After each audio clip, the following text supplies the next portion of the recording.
Welcome to my YouTube channel competition study point. आप सभी लोगों का स्वागत है आज फिर से। आज का टॉपिक है गुणनखंड। हम लोग गुणनखंड के बारे में बात करेंगे।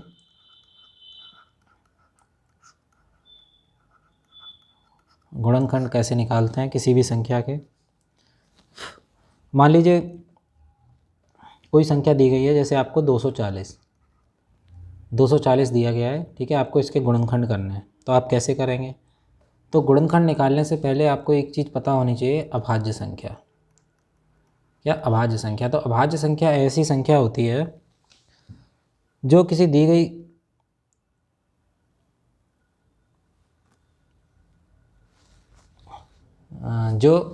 किसी संख्या से विभाजित ना हो, ठीक है, या जिसके फर्दर गुणनखंड आगे ना किए जा सकें, ठीक है। तो ऐसी संख्या को अभाज्य संख्या कहते हैं। जैसे मान लीजिए आपकी हो गई 2, 3, 5, 7, फिर 11। तो ऐसी संख्याएं आपकी क्या कहलाती हैं? अभाज्य संख्याएं कहलाती हैं, ठीक है।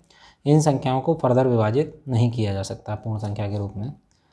तो सबसे पहले हम क्या करते हैं, जैसे 240 के हमें गुणनखंड करना है, तो सबसे पहले क्या करेंगे, हम 2 से ही इसमें भाग देंगे अगर जाता है तो, ठीक है। 2 से नहीं जाता है तो हम अगली संख्या लेंगे, लेकिन यहाँ पे 2 से चला जाएगा तो कितनी बार जाएगा? 2 एकम 2, 2 दूनी 4, और यहाँ पे 0 का 0, ठीक है।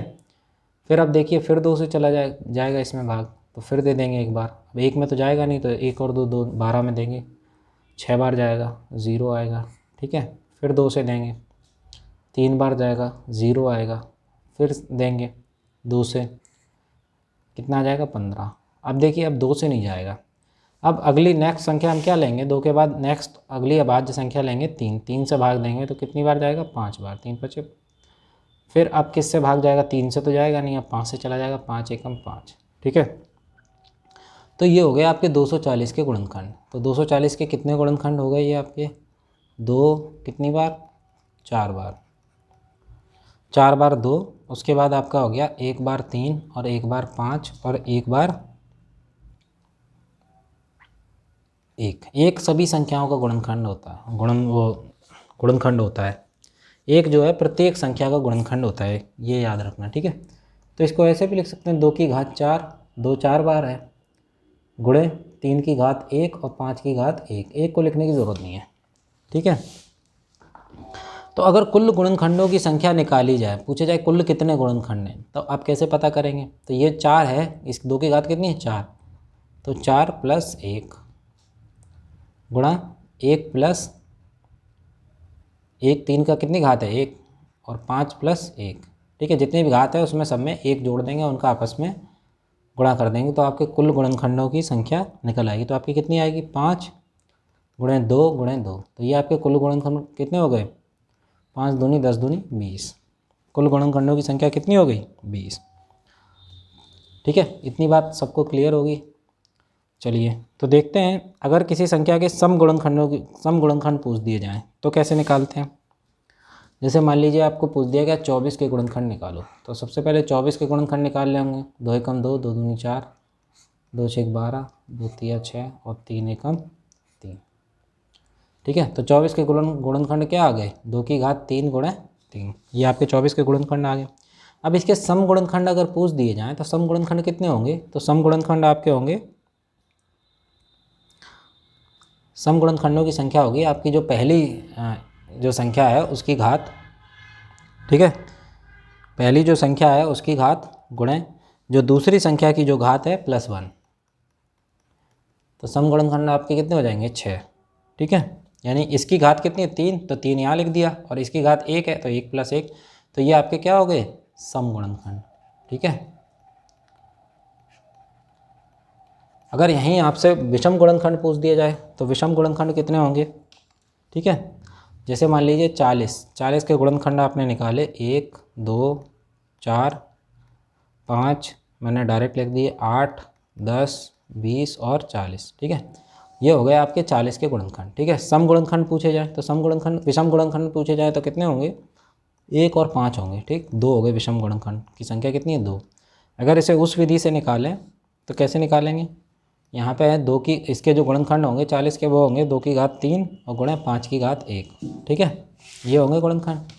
जो आप इस गुणनखंड विधि से निकालेंगे।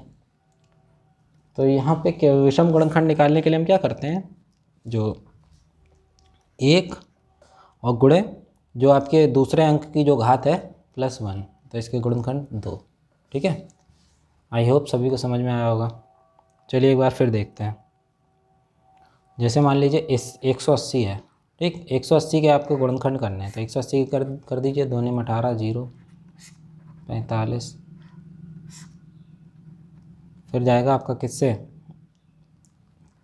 3 एकम 3, 3 पचे 15, 5, वो 3 से फिर चला जाएगा, 3 पचे 15, 5 एकम 5। ठीक, तो ये आपके आ जाए 2 की घात 2 गुणे 3 की घात 2 गुणे 5 की घात 1, ये आपके गुणनखंड हो गए। ठीक है, अब पूछ दिया गया आपसे कुल गुणनखंडों की संख्या, तो कुल गुणनखंडों की संख्या होगी 2 + 1, यानी ये 2 है तो 2 + 1, और ये आपका 2 है तो 2 + 1, ये आपका 1 है तो 1 + 1।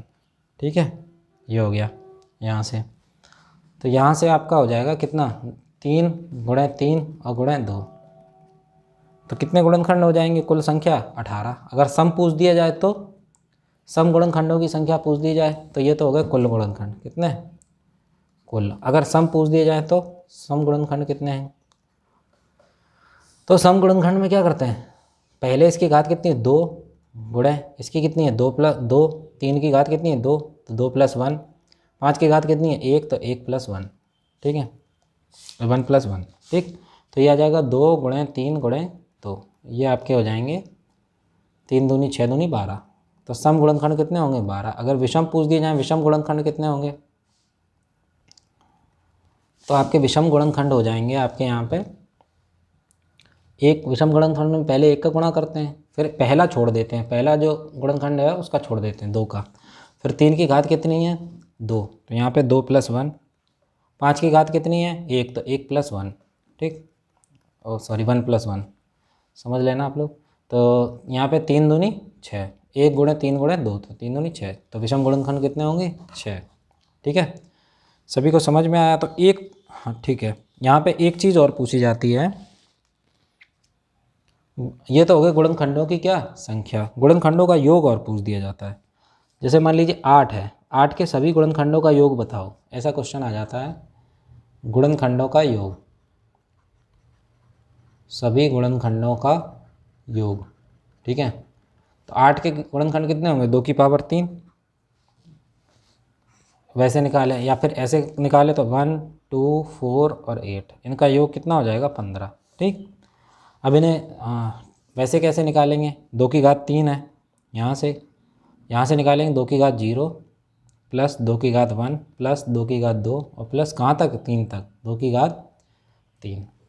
ठीक है, क्योंकि ये भी गुणनखंड होते हैं ना, तो यहाँ से आ जाएगा 2 की घात 0 1 प्लस 2 प्लस 4 और प्लस 8, तो इसके गुणनखंडों का योग 15।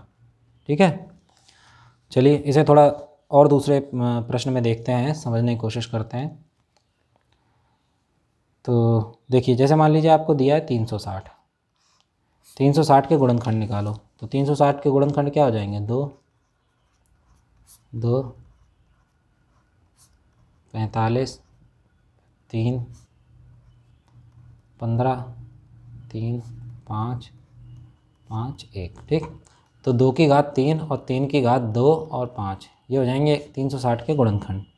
ठीक है ना, तो यहाँ से अगर सभी गुणनखंडों का योग पूछ दिया जाए तो आप कैसे निकालेंगे, 2 की घात 0 प्लस 2 की घात 1 प्लस 2 की घात 2 प्लस 2 की घात 3। ठीक है, ये हो गया, अब गुणा हो जाएगा 3 की घात 0 प्लस 3 की घात 1 प्लस 3 की घात 2। ठीक है, गुणा हो जाएगा 5 की घात 0 और प्लस 5 की घात 1। ठीक है, तो यहाँ से अगर इसको हल कर लेंगे तो ये आ जाएगा 14 गुणे 13 और गुणे 6, तो 1092, सभी गुणनखंडों का योग ये होगा। अगर पूछ दिया जाए यहाँ पे सम गुणनखंडों का योग,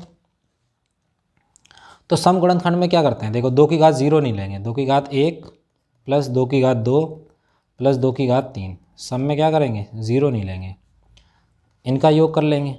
ठीक है, गुणा 3 में जो है 0 भी ले लेंगे, 3 की घात 1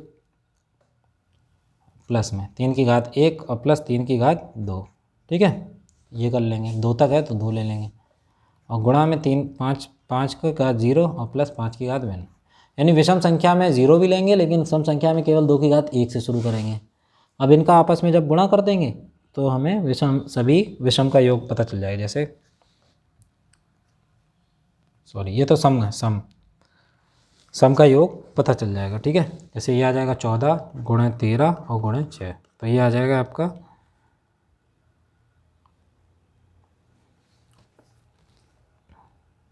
यहाँ पे थोड़ा गलत हो गया, इसका योग कितना 15 आएगा, 15 गुणे 13 गुणे 6, तो ये आ जाएगा 1170। ठीक है, और यहाँ पे 14 गुणे 13 गुणे 6 आएगा, तो यहाँ पे हो जाएगा 1092। ठीक है, सम में ये कुल हो गया, कुल जो गुणनखंड है उनका योग। नेक्स्ट विषम देखते हैं। विषम में क्या करते हैं, तो विषम में थोड़ा ध्यान रखते हैं, 2 की घात 0 का पहले गुणा कर देते हैं, उसके बाद बाकी 2 के कोई भी नहीं लेते हैं विषम में, केवल 2 की घात 0 लेंगे। उसके बाद 3 की घात 0 गुणे 3 की घात 1 प्लस 3 की घात 1 और 3 की घात 2, फिर गुणा हो जाएगा किसका, 5 की घात 0 और प्लस 5 की घात 1 का। ठीक है, तो यहाँ से करेंगे 1 × 13 × 6, तो ये आ जाएगा आपका 78। तो विषम गुणनखंडों का योग 78, सम का हो गया 1092 और जो सम का हो गया 1092 और कुल हो गया 1170 1170। आई होप सभी को समझ में आया होगा। तो हम लोगों ने आज डिस्कस किया, देखिए क्या डिस्कस किया है। सबसे पहले गुणनखंड निकालना, फिर गुणनखंडों की संख्या निकालना, उसके बाद सम गुणनखंड, कुल गुणनखंड, विषम गुणनखंड, फिर गुणनखंडों का योग, सम गुणनखंडों का, विषम गुणनखंडों का। अगर वीडियो आपको अच्छा लगा हो तो इसे लाइक, सब्सक्राइब और शेयर करें। Thank you.